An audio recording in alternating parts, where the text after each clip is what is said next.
Imagine being outside on an ordinary day only to have jet fuel rain down from the sky. For thousands of residents in South Los Angeles, this nightmare became a reality.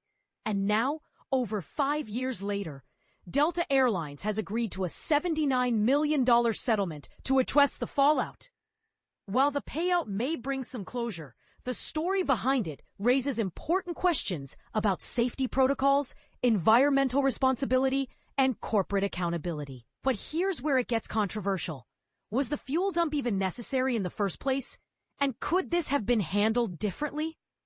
The incident dates back to January 2020, when a Delta Boeing 777 flying from Los Angeles to Shanghai encountered engine trouble shortly after takeoff. The pilots made the decision to return to LAX, but there was one major issue. The plane was carrying too much weight to land safely. To reduce the load, they released thousands of gallons of jet fuel at high altitude.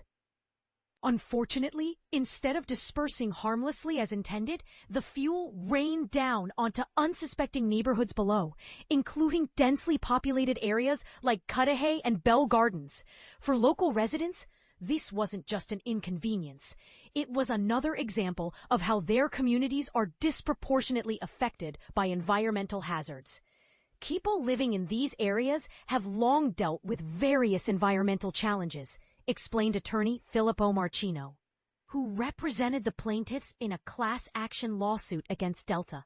According to Marchino, the fuel dump left cars coated, homes contaminated, and schools disrupted, all because the airline allegedly failed to follow proper procedures. One of the central arguments in the lawsuit was that the fuel dump wasn't unavoidable. Marchino contended that the Boeing 777 could have landed safely without jettisoning its fuel reserves. Our position is that the fuel release was unnecessary, he stated. If the pilots truly believed it was essential, then they should have executed the procedure differently, certainly not over residential areas. Delta, however, disputes these claims. In a statement, the airline emphasized findings from a Federal Aviation Administration (FAA) investigation, which cleared the pilots of any wrongdoing. They argued that even if trace amounts of jet fuel reached the ground, it would have quickly evaporated within hours, posing no lasting health risks.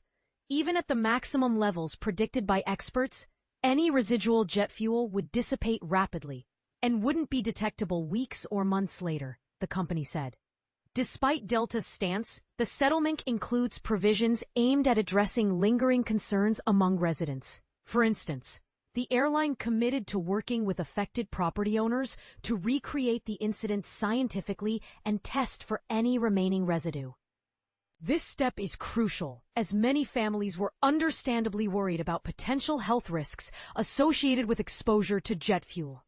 Additionally, every property owner will receive a certificate confirming that their home is free of contamination, a move designed to restore confidence in their most valuable asset. This was incredibly meaningful for our clients, Marchino noted. It allowed them to feel secure again, knowing their homes were safe for their families and children. Many people had avoided letting their kids play outside due to fears stemming from the incident. If approved by a judge, the settlement will provide financial compensation to those impacted.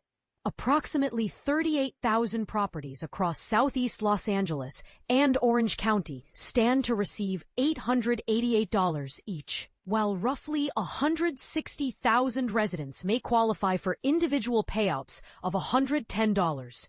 These funds might help cover cleaning costs or other inconveniences caused by the fuel dump. However, the legal battle isn't entirely over yet. A separate lawsuit concerning the direct impact of falling fuel on individuals, including school children who were reportedly doused during outdoor activities, remains unresolved. This aspect of the case adds another layer of complexity to the debate over accountability and justice. So what do you think? Should airlines face stricter regulations to prevent incidents like this in the future? Or is this simply an unfortunate but unavoidable consequence of modern air travel? We'd love to hear your thoughts in the comments below. And don't hold back if you disagree.